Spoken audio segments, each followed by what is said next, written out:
یونان میں کشتی ڈوبنے سے درجنوں اموات، لاپتہ 43 افراد کا تعلق آزاد کشمیر سے ہے۔ یونان میں چند روز قبل کشتی ڈوبنے کے افسوسناک واقعے میں 79 افراد ہلاک ہوئے۔ واقعے میں لاپتہ افراد 43 افراد کا تعلق آزاد جموں کشمیر کے مختلف علاقوں سے ہے۔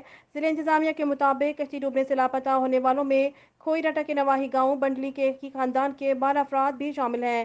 ضلع انتظامیہ کا بتانا ہے کہ 4 نوجوان کھوئی رٹا کے نواحی گاؤں گوڑا بلیال اور دیگر ڈنا کی رہائشی ہیں۔